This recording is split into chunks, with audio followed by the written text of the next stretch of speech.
Hi my dear குட்டீஸ், welcome back to our channel Kutties Tamil beads. இன்னைக்கு நம்ம பார்க்க போகிறது என்ன சத்தம் துணைப்பாடம் கதை பகுதி. நம்ம என்ன செய்ய போகிறோம், பார்க்க போகிறோம். வாங்க பார்க்கலாம். என்ன சத்தம் துணைப்பாடம்.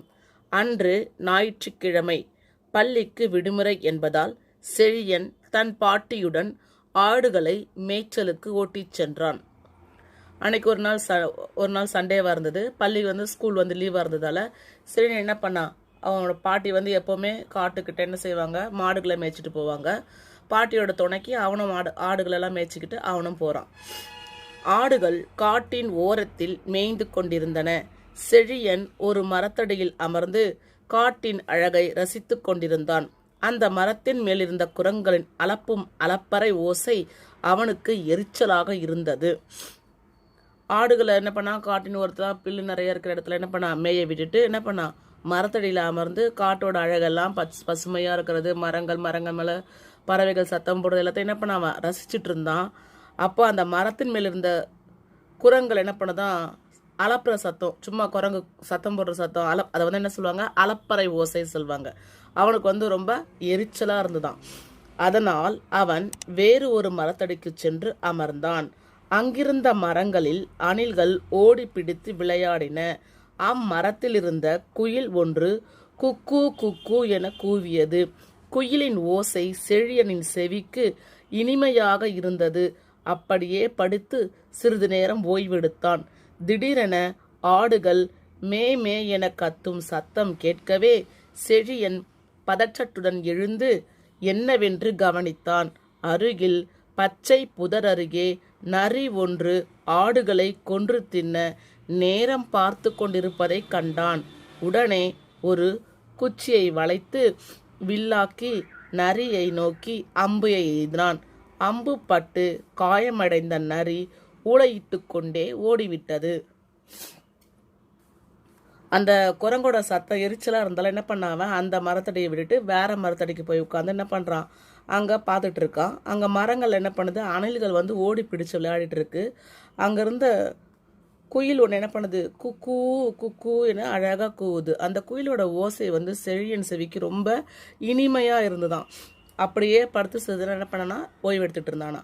அப்போ திடீர்னு பார்த்தா ஆடுகள் மேயிற இடத்துல ஆடுகள் எல்லாம் கூட்டமாக மொத்தமாக அப்படியே என்ன பண்ணுதா, கோரஸா மே மே மேன்னு கத்துதான். என்ன சத்தம் கேட்குதுன்னு சொல்லிட்டு செழியன் எழுந்து பார்க்கும்போது அங்கே அருகில் ஒரு புதர்கிட்ட நரி ஒன்று என்ன பண்ணுது, ஒளிஞ்சு என்ன பண்ணுது, எப்போ இந்த ஆடுகளை கொன்று தின்னலாம் அப்படின்னு நேரம் பார்த்துட்டு காத்துட்டு இருக்கான். அதை பார்த்த உடனே என்ன பண்ணுறான், இவன் ஒரு குச்சியை இடிச்சு வளைச்சி வில்லாக்கி நரியை நோக்கி என்ன பண்ணானா, அம்பை எய்துறானா. அம்பு பட்டு என்ன பண்ண அந்த காயமடைந்த நரி என்ன பண்ணுது, ஊளையிட்டுக்கிட்டு என்ன பண்ணிடுச்சான், ஓடி போயிடுச்சான். அப்புறம் பாருங்க என்ன நடக்குதுன்னு. செழியன் ஆடுகளை ஓட்டிக்கொண்டு பாட்டியுடன் வீட்டிற்கு கிளம்பினான்.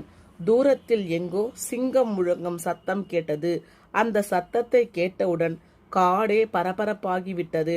பறவைகள் ரெக்கைகளை படபடவென அடித்து கொண்டு இங்கும் அங்கும் பறந்தன. யானை பிளிரியது, ஆந்தை அலறியது, கீரிப்பிள்ளையும் செடிகளின் மறைவிலிருந்து ஓடியது, மயில் அகவியது, பாம்பும் தன் புற்றிலிருந்து வெளியே சீறியது, குதிரை கனைத்தது. இவற்றையெல்லாம் கேட்ட செழியனுக்கு பயத்தால் நாக்கு வறண்டது. தான் வைத்திருந்த தண்ணீரை குடித்தான். பாட்டியுடன் வீட்டுக்கு செல்லும் வழியில் கம்பங்கொல்லையில் வண்டுகள் முரளும் ஓசை கேட்டுக்கொண்டிருந்தது. ஊருக்கு அருகே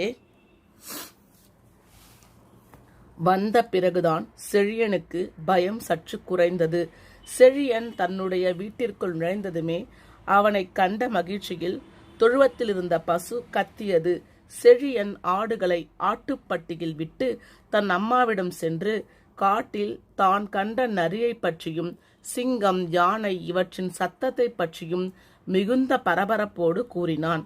அம்மா செழியனின் துணிவை பாராட்டினார். செழியன் என்ன பண்றான், ஆடுகளை ஓட்டிக்கிட்டு பாட்டியோட வீட்டுக்கு திரும்பி போறான். தூரத்துல ஒரு சிங்கம் சத்தம் போடுறது, அதாவது முழங்கும் சத்தம் கேட்டுதான். அந்த சத்தத்தை கேட்ட உடனே காடே ஒரே பரபரப்பாயிடுச்சான். பறவைகள் ரெக்கையை அடிச்சுக்கிட்டு படபடன்னு பறந்து போதாம். யானை பிளிருதான். யானை சத்தம் போடுறது என்ன சொல்லுவாங்க, பிளிரியதுன்னு சொல்லுவாங்க. ஆந்தை சத்தம் போடுறத அலறியது. கீரிப்பிள்ளையும் செடிகள் மறைவில் என்ன பண்ணிடுச்சான், ஓடி ஒளிஞ்சிருச்சான். மயில் என்ன பண்றது, சத்தம் போடுறத அகவியதுன்னு சொல்றாங்க. பாம்பு என்ன பண்ணுது, புற்றிலேருந்து வெளியே வந்து சீர்தான். குதிரை கணக்கு தான். எல்லா சத்தத்தையும் கேட்ட உடனே என்ன வித்தியாசமான சத்தமாக இருக்கு அப்படின்னோடனே என்ன பண்ண அடிச்சவனுக்கு செழியனுக்கு பயம் ஆரம்பிச்சிடுச்சான். நாக்கே வறண்டு போச்சான். தான் வச்சிருந்த தண்ணீர் என்ன பண்ண அவன் குடிச்சிட்டு பாட்டியோட வீட்டுக்கு செல்லும் வழி தாண்டி போகும்போது கம்பங்களை எல்லாம் இந்த கம்பெல்லாம் பயிர் செல்வாங்க இல்லையா, அதை வந்து என்ன சொல்லுவாங்கன்னா கம்பங்கொள்ளை செல்வாங்க. அந்த இடத்துல தாண்டி கிராஸ் பண்ணி அவன் வீட்டுக்கு போகும்போது வண்டுகள் என்ன பண்ணுறான், முரளும். வண்டுகள் கத்துற சத்தம் கேட்கும் இல்லையா, அதை பேர் என்ன சொல்லுவாங்க, முரலும் சொல்லுவாங்க. முரலும் ஓசை கேட்டுக்கொண்டிருந்தது. ஊருக்கு அருகே கிட்டக்க வந்த பிறகுதான் நமக்கு செழியனுக்கு பயமே கொஞ்சம் குறைஞ்சுதான். அது வரைக்கும் பயந்துட்டே இருந்தானா.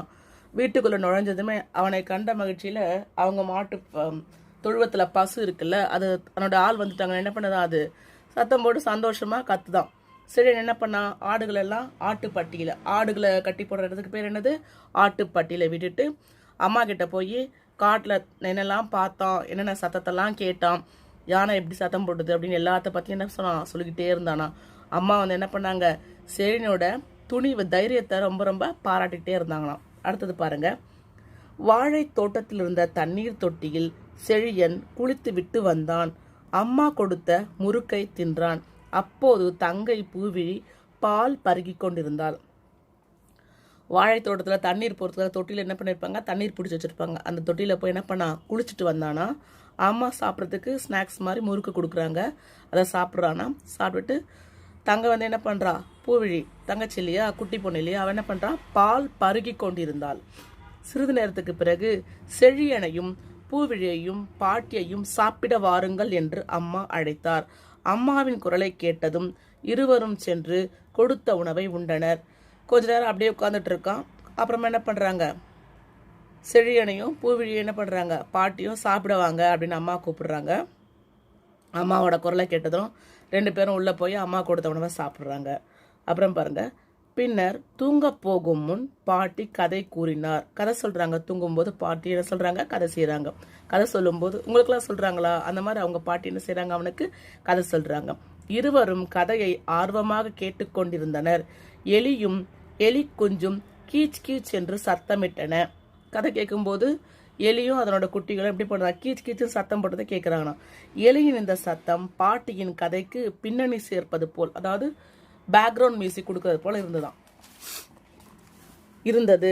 நாய் குரைக்கும் சத்தத்தை கேட்டு வெளியே வந்து பார்த்தான். அங்கே பூனை ஒன்று சீறுவதை கண்டு நாய் குரைத்த காரணம் அறிந்தான்.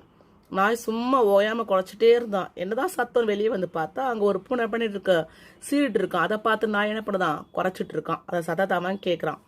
இரண்டையும் அருகில் இருந்த தென்னந்தோப்பின் பக்கம் விரட்டிவிட்டு வீட்டுக்கு வந்து படுத்து கொண்டான்.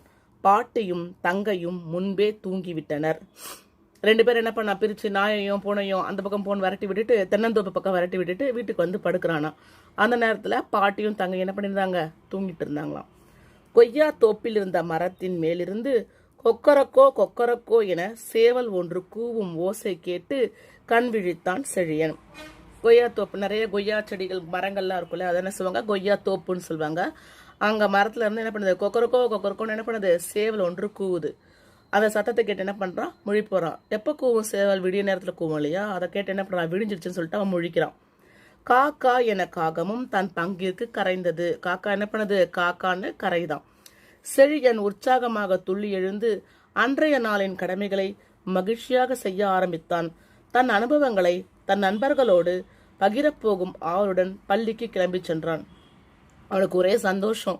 ஏன்னா முதல் நாள் ஞாயிற்றுக்கிழமை அவன் காட்டுல போய் என்னென்னலாம் பார்த்தான், என்னென்ன சத்தத்தெல்லாம் கேட்டான். அதெல்லாம் என்ன பண்ண போறான், அவன் தன்னுடைய ஃப்ரெண்ட்ஸ் கிட்ட சொல்லி ஷேர் பண்ணிக்க போறான். அந்த சந்தோஷத்துல அவன் என்ன பண்ணான், ஸ்கூலுக்கு கிளம்பிட்டு இருந்தான். பறவைகள், விலங்குகள் முதலான உயிரினங்கள் ஒலிகளையும் ஒழிப்பு முறைகளையும் இவ்வாறு கூற வேண்டுமென முன்னோர் கூறிய மரபினை தொன்று தொட்டு பின்பற்றி வருகிறோம். பறவைகள், விலங்குகள், மற்ற உயிரினங்கள் எல்லாம் அதனுடைய சத்தத்தையும் நம்ம எப்படி சொல்லணும் அப்படின்றத முன்னோர்கள், நமக்கு முன்னாடி இருந்தவங்க எப்படி வகுத்திருக்காங்களோ அதை தான் நம்ம என்ன சொல்றோம், மரபுன்னு சொல்றோம். அந்த மரபுன்னு நம்ம என்ன செய்யணும், தொன்று தொட்டு பின்பற்றி வருகிறோம் அப்படின்னு சொல்றாங்க.